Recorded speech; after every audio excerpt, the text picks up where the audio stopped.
On January 28, 1986, the Space Shuttle Challenger launched from Cape Canaveral, Florida. Among the 7 crew members was Christa McAuliffe, a schoolteacher chosen to represent students across the country. Just 73 seconds after takeoff, it broke apart in the air, killing all 7 crew members. The shuttle broke apart at 46,000 feet above the Atlantic Ocean. This was the first time an American spacecraft had a fatal accident during flight. The launch was broadcast live on TV and shown in many schools, so millions of people watched the disaster unfold. The Challenger was part of NASA's Space Shuttle program, which aimed to send humans to space, deploy satellites, and conduct research. It had flown 9 missions before, so most people thought shuttle flights were routine, which made the disaster even more shocking.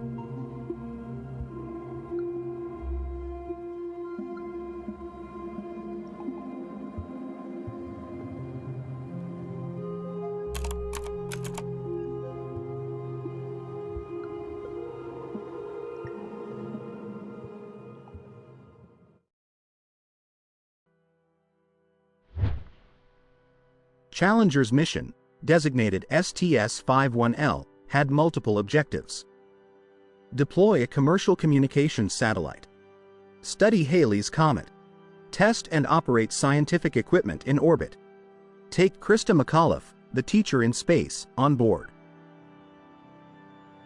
Christa McAuliffe's presence made this launch unique. Her participation meant the world was not only watching a shuttle mission, but also a symbol of education and progress.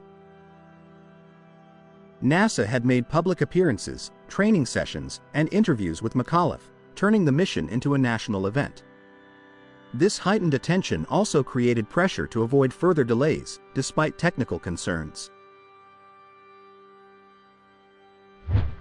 Even before liftoff, there were multiple warning signs. The shuttle had been delayed several times due to weather and technical issues. On the night before launch, engineers expressed serious concerns about the extremely cold temperatures. The O-rings, rubber seals in the right solid rocket booster, were not designed for freezing conditions. Engineers warned NASA that launching in such cold weather could cause seal failure, leading to catastrophic results. Despite these warnings, NASA managers overruled the engineers, citing schedule pressure, public expectations, and the risk of further embarrassment. This decision highlights a critical flaw in the NASA culture at the time. Known risks were often ignored. Schedule and media attention were prioritized over safety. Engineers' concerns were treated as optional rather than critical. Hydraulic power units have started. T-minus 21 seconds, and the solid rocket booster engine gimbal now underway. Engine start. Challenger finally launched at 11:38 a.m. Almost immediately, the O-rings in the right booster failed. Hot gases from the booster leaked into the external fuel tank, burning through it. At first, the leak was partially blocked by molten aluminum from the fuel, but this temporary seal failed. By T+58 seconds, a visible smoke plume appeared at the right booster joint. By T+72 seconds, the shuttle structure could not hold, and it broke apart over 1,300 miles per hour. Both solid rocket boosters continued flying uncontrollably until the range safety officer destroyed them. The shuttle didn't explode like a bomb. It was torn apart by forces it was not built to handle. Pieces like wings, engines, and the crew cabin separated from each other in seconds. The crew cabin stayed mostly intact after the breakup. Some astronauts may have been alive and conscious during the fall. They activated personal egress air packs, PEAPs, to breathe, but these were not designed for in-flight escape. The shuttle had no escape system during ascent, so the crew could not survive the fall. The cabin hit the ocean at over 200 miles per hour, which was too fast for survival.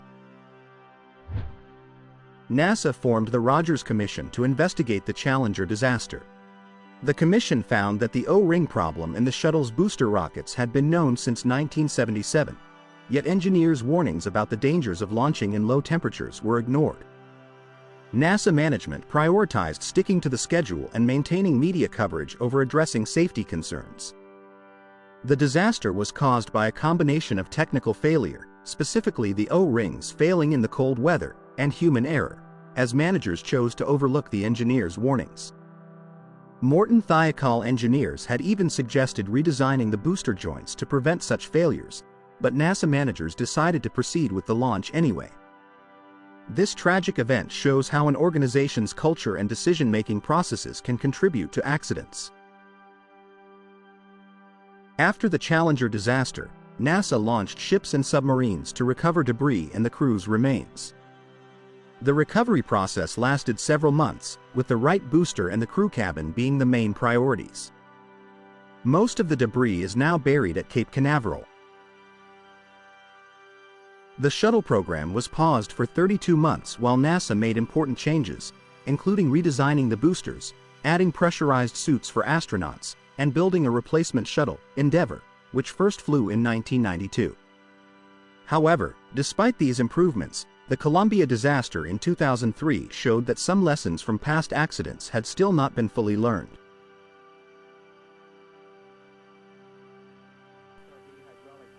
The Challenger crew was honored with memorial services across the United States. Their caskets were draped with the American flag, and the ceremonies included full military honors. President Reagan postponed the State of the Union address to speak directly to the nation about the tragedy. The Challenger disaster taught the world important lessons.